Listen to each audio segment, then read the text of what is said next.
I just uploaded a video to my channel called The Best Thing, and people wanted to know the settings for my Sony ZV-1 and this one. I am changing my picture profile. It's in the image. I hate this menu system, and that's why I customized to change the picture profile. You have picture profile down here in 9 out of 12, but I've added the picture profile menu button to my star menu, so I can go in and change. And I showed my video with this settings, the black level, so 0, and gamma as set SLOG3, and in the color mode, which I'm not sure what does. Sorry, I put in gamut 3 because I thought it was like it paired with the S-Log. I didn't actually know anything about that. And in the color mode, I put in S gamut 3.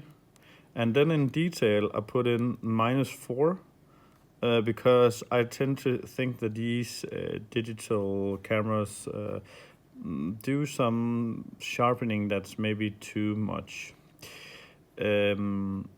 So my settings in picture profile was -4 on detail and gamma SLOG3 and S gamut 3. And when you shoot like this, then the whole world looks kind of grayish. I don't know if I can get it to.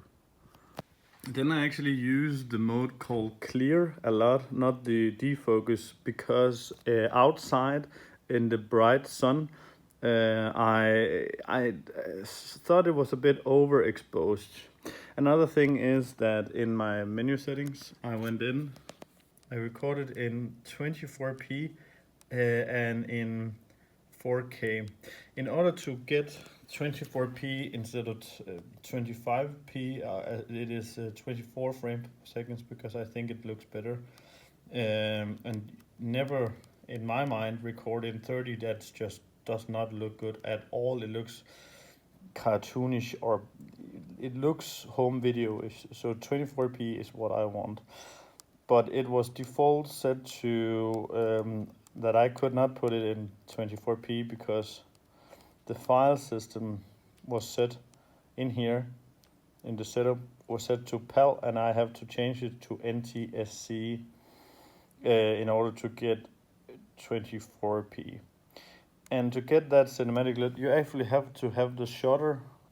To be correct, you have to put it in 1-48 because it has to be like twice. This number has to be twice the number of your frames per second because it's what's called 180 degree shutter angle.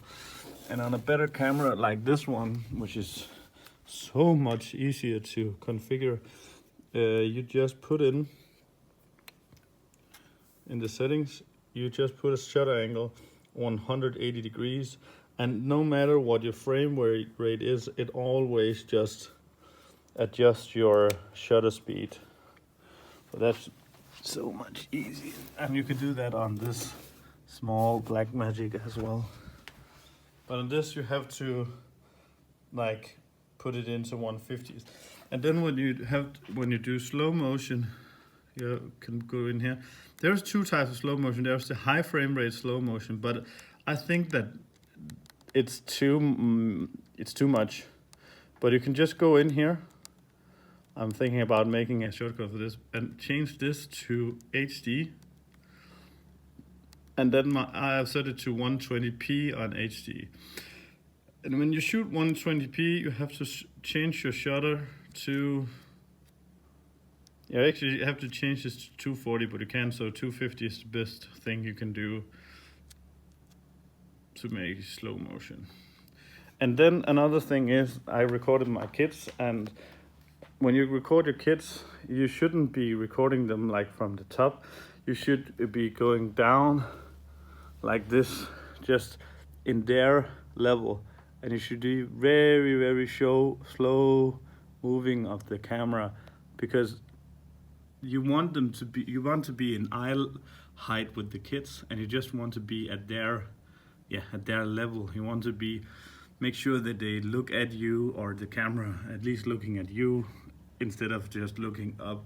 And when you shoot something, you just make sure to do it very, very, very slow when you turn around the camera and such.